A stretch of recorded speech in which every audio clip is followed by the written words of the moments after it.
Chers Beaujois, comme avant chaque conseil municipal, une petite présentation en vidéo. Notre conseil aura lieu donc lundi 21 à 20h et non pas 19h30. On a en effet un agenda assez chargé.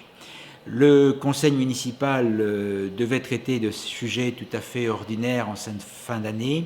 La crise énergétique s'est invitée dans notre débat et nous allons donc mettre à l'ordre du jour un plan de sobriété énergétique.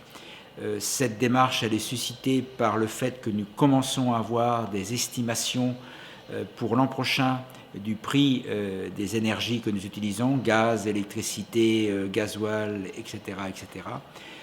Cette année, nous avons déjà enregistré une hausse, notamment du gaz et de l'électricité de 25%, c'est-à-dire que pour la première fois, nous dépassons le million d'euros pour l'énergie que nous utilisons.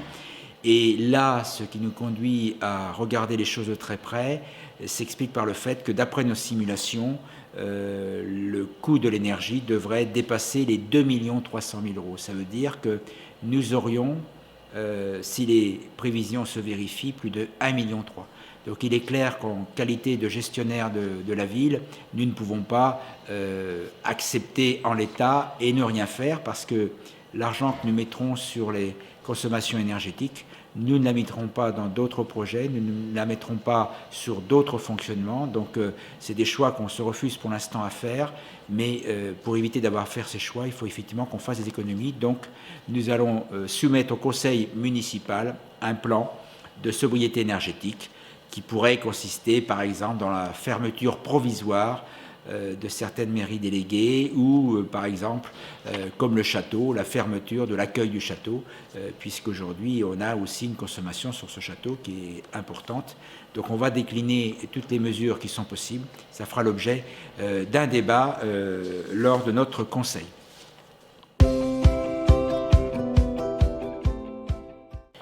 Dans le même ordre d'idées, nous allons soumettre au conseil municipal une résolution de l'Association des maires de France qui traite très précisément de soutien de l'État aux communes dans ces moments extrêmement difficiles.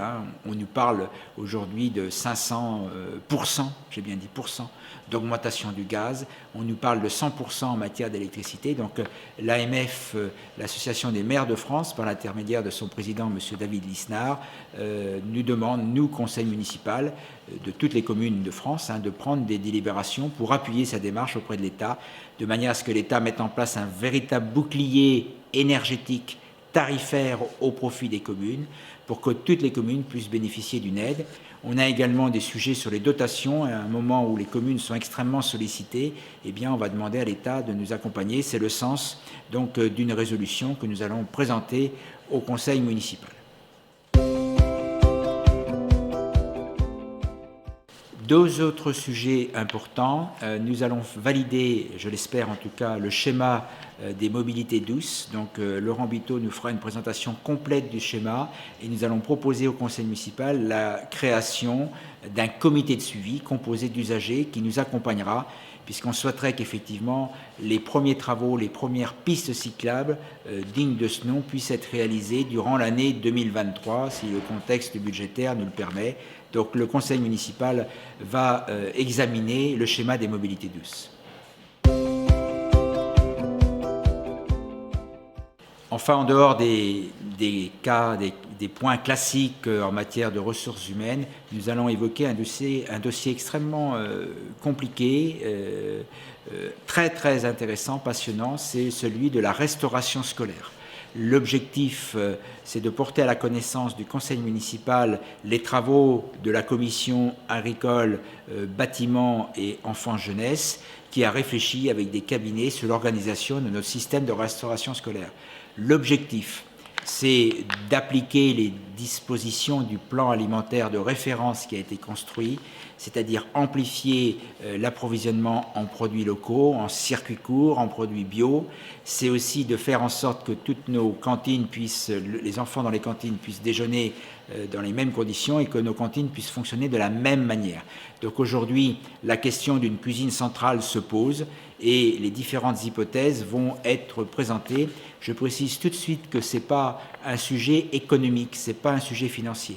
C'est-à-dire que l'éventuelle création d'une cuisine centrale qui nous permettrait de fabriquer les repas sur Baugé en Anjou, la totalité des 100 000 repas, n'entraînera pas d'économie financière. C'est simplement pour nous permettre de respecter nos engagements en matière de consommation locale et puis aussi d'avoir une équipe, de pérenniser l'équipe de cuisiniers qui s'épuisent chacun dans son coin à faire des tâches qu'on pourrait mutualiser. Donc là, c'est le bilan de cette présentation qui sera faite au Conseil. Si le Conseil émet un avis favorable, eh bien, nous irons à la rencontre des parents et des usagers pour présenter le schéma et recueillir les observations avant de se lancer dans une mise en œuvre de cette démarche qui est très importante et dont l'objectif est de pérenniser la restauration scolaire sur le territoire de Baugé-en-Anjou. Donc vous voyez que nous avons des sujets variés et divers.